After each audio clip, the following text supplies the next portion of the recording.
Bismillahirrahmanirrahim.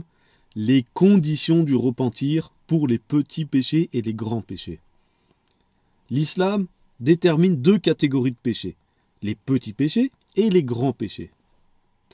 Les petits péchés peuvent être appelés aussi fautes, méfaits.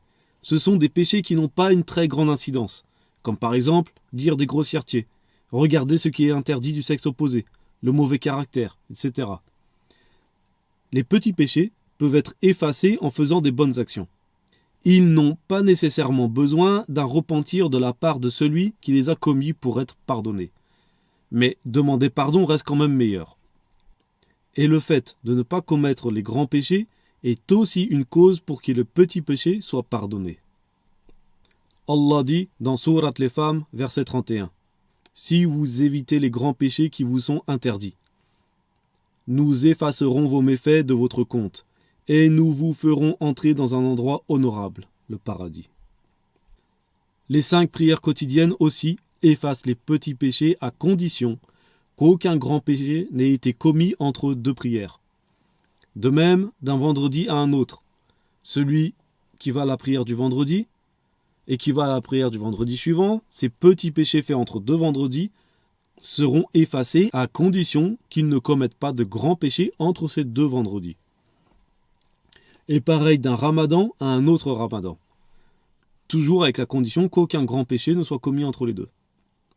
Les grands péchés, eux, font l'objet d'une menace, d'un châtiment particulier dans l'au-delà. Ou alors font l'objet de la menace d'un châtiment terrestre applicable selon la charia. Ou alors au sujet desquels le prophète Mohammed sallallahu alayhi wa sallam a dit à propos de celui qui commet l'interdit, ne fait pas partie des nôtres, c'est-à-dire de ceux qui n'appliquent notre religion. N'est pas croyant, c'est-à-dire qui est musulman mais qui n'a pas atteint le stade de croyant. Et cela, on verra ce que ça veut dire dans le dernier rappel. Ou alors au sujet duquel il a dit n'entrera pas au paradis, c'est-à-dire s'il meurt sans se repentir.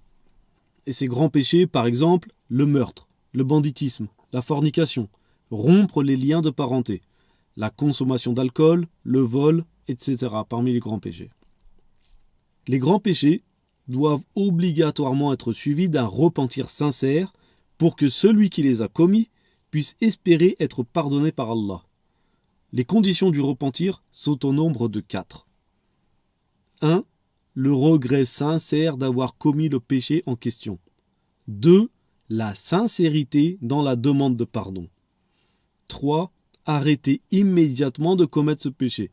Par exemple, quelqu'un qui est habitué à commettre quelque chose, à partir du moment où il se repent, il arrête de le faire.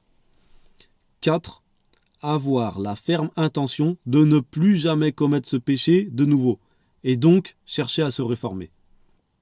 Il cherche donc à se réformer, à se remettre sur les bons rails, à se remettre dans le droit chemin. Et si un jour il retombe, il recommencera à se repentir. Il se repentira une deuxième fois. Et réunir ces 4 conditions ne veut pas dire que le péché est pardonné, mais cela veut dire que la demande de pardon est valable. C'est ensuite Allah qui décidera de pardonner ou non le jour de la résurrection.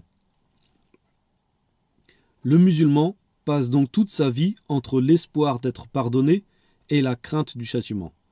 Il cherchera donc toute sa vie à réparer ses fautes, à continuer à demander pardon et à œuvrer dans le bien, pour rééquilibrer la balance de ses bonnes œuvres à son avantage. D'après Ibn Mas'ud, radiyallahu anhu, le croyant voit son péché comme s'il était assis au pied d'une montagne, craignant qu'elle lui tombe dessus. Et l'hypocrite voit son péché comme une mouche qui s'est posée sur son nez. Il la chasse d'un mouvement de la main. Subhanakallahumma wa bihamdik ashhadu an la ilaha illa anta astaghfiruka wa atubu ilayk.